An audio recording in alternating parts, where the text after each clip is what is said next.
I have traveled the world, experienced different cultures, ate delicious local foods, and seen some amazing sights.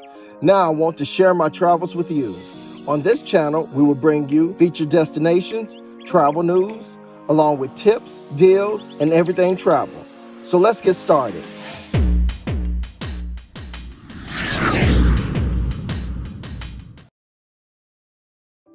Hey everyone, it's Norman Payne from Up and Away.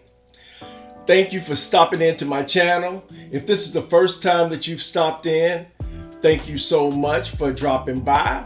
If you are a subscriber, thanks for subscribing. For all of you that this is the first time, please hit that subscribe button. Also, hit that notification bell so you'll know the next time that I upload another video. Please give me a thumbs up, like my videos, share it, and comment. I would love to know what you think. Today I'm going to talk about driving in a foreign country. So driving in a foreign country is a pretty wild experience. Of course, a lot of places drive on the left side of the road. So it's a lot of difference than what you're used to driving in the United States. But the benefits of that is that you can go where you want, when you want. I use a lot of different travel modes when I go to different destinations. I use the bus, I use train systems, I use taxi cabs, Ubers, and sometimes I actually rent a car. Yes, they have rent-a-cars in all types of places, which is good because a lot of the major rent-a-car companies are present in most of your destinations that you're going to go to. So you won't have to use some type of rent-a-car company that you're not used to. It's easy to rent a car in a lot of destinations. Let me tell you a few things you're going to need to know about renting a car in a foreign destination and driving there as well.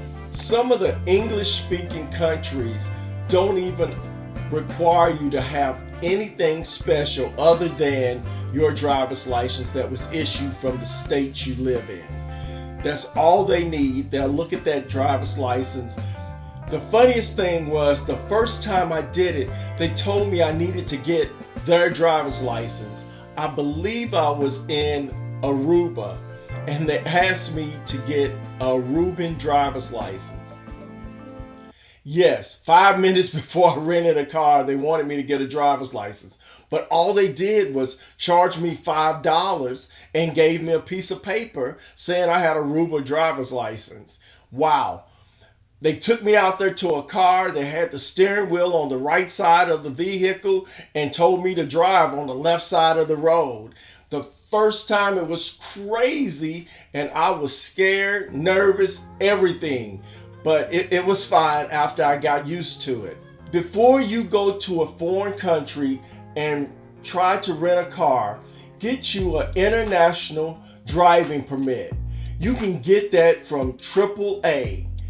Get that before you go. It's a simple process. All you have to do is complete some paperwork, and it costs anywhere from $20 to $25 to get that piece of paper.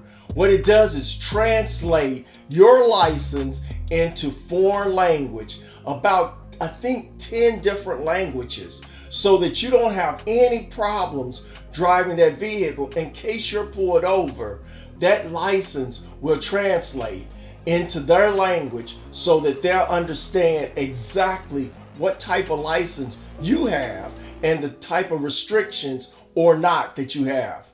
So get that before you get to their country. Sometimes they rent you a car, but they don't do a walk-around inspection. So you have to be mindful of that as well. When you go and rent a car, you have to do your own walk-around inspection. But if they do, you ask them some questions like, find out where the turn signal is on what side of the steering wheel, because I was known for hitting the wrong side and turning on my windshield wipers every single time I wanted to make a turn. I was knocking those windshield wipers on and cleaning the windshield. I had the most cleanest windshields in all the country I was in, but nobody knew that I was trying to make a right turn either. So be sure that you ask those questions on where those items are before you leave the rent-a-car company. Like I said, you're gonna have to understand driving on the left side of the road.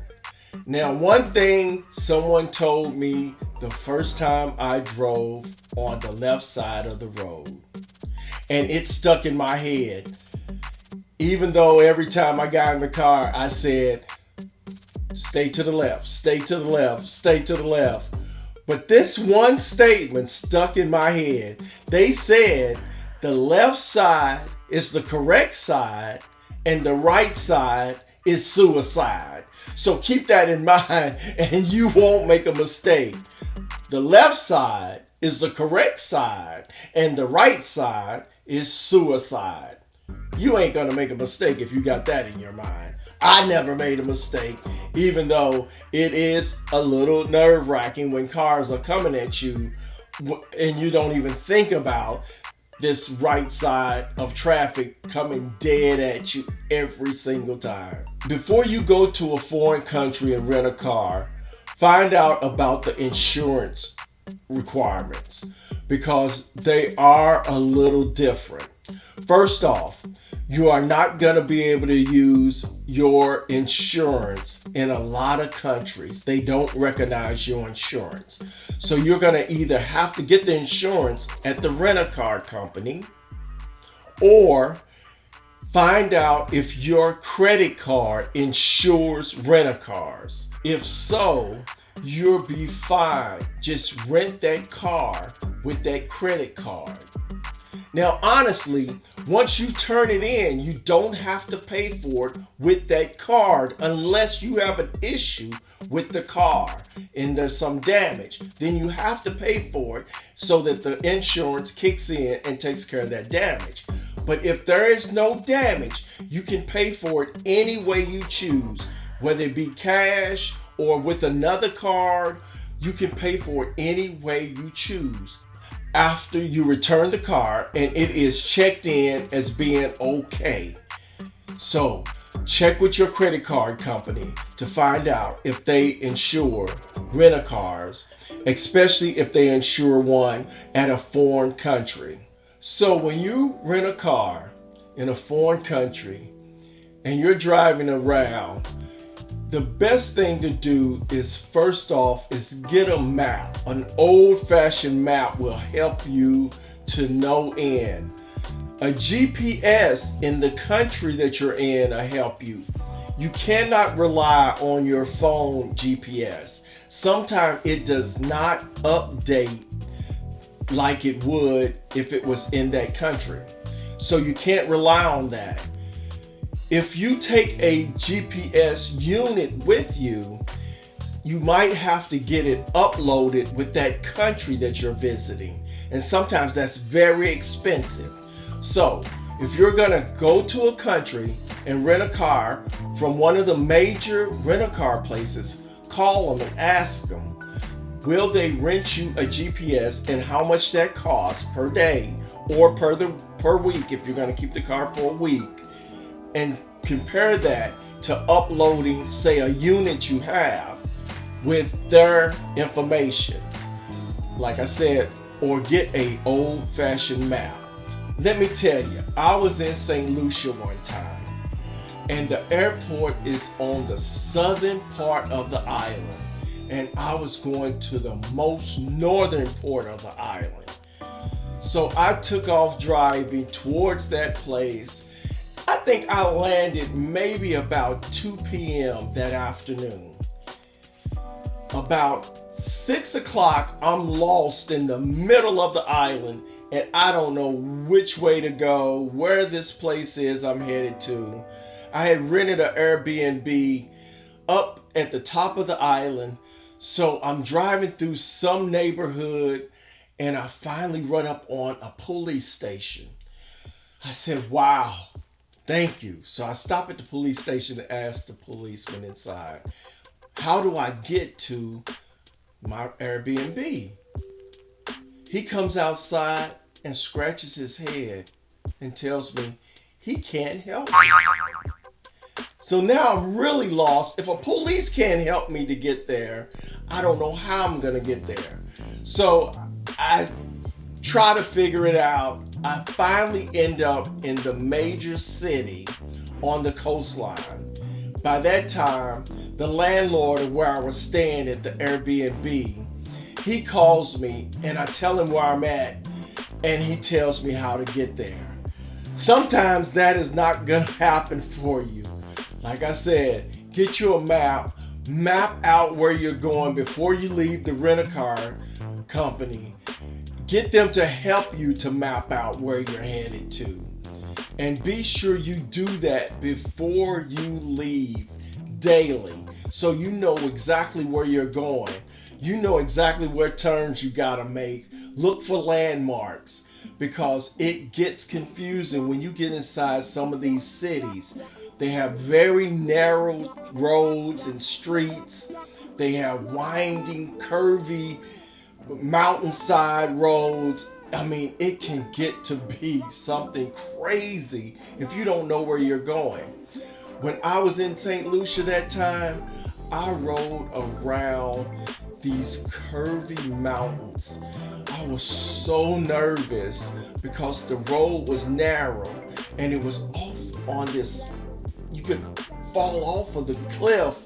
It seems like I needed to have a drink, but I couldn't drink because I didn't want anything to impair my judgment either. So it was crazy. When I finally got to my destination, which was a volcano, I asked the lady at the volcano, I said, which other way can I get back to my Airbnb? She said, well, you can go this other way. It takes an hour and a half longer.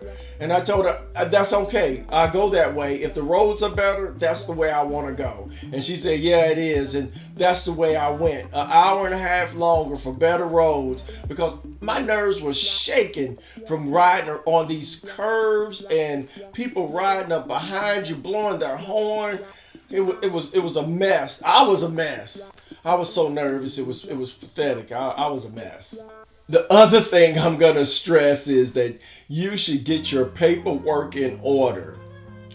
Have your paperwork in order. Your registration, your rental-car information, have it in order along with that IDP piece of paper that you got, your international driving permit. Have all that stuff together in case you get stopped by the police.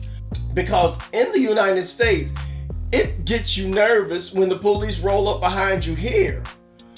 Over there, it's double nervous. I mean, it makes you shake when you know the police are rolling up on you and you're in a foreign country. So I'm in Sydney, Australia.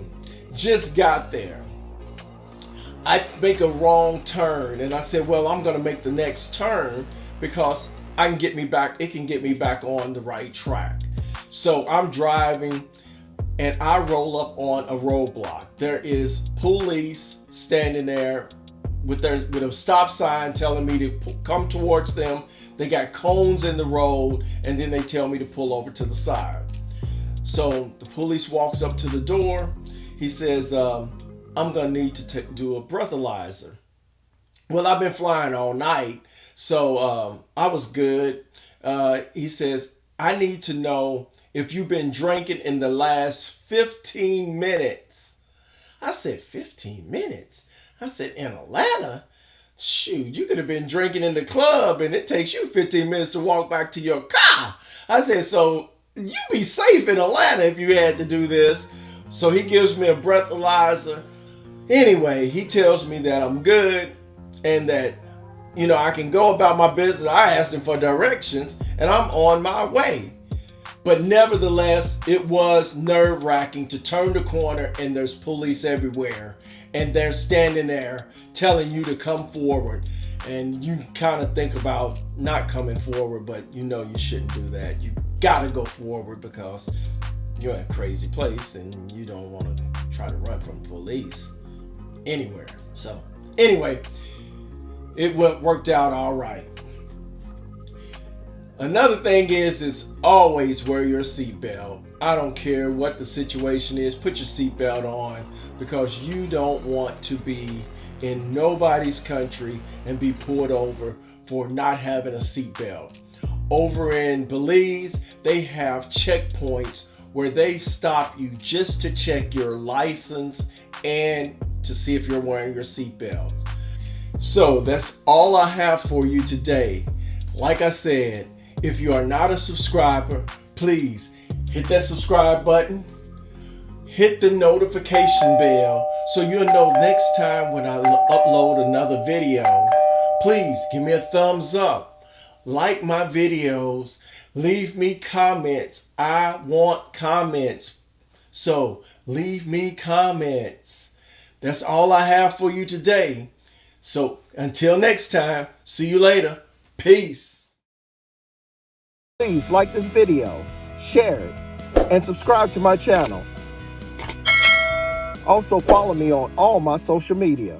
Just hashtag #UpUpUpNorman, where you will find my Facebook page, my Instagram account, my Twitter page, and my TikTok page. Check out my blog at www.upupupblog.com.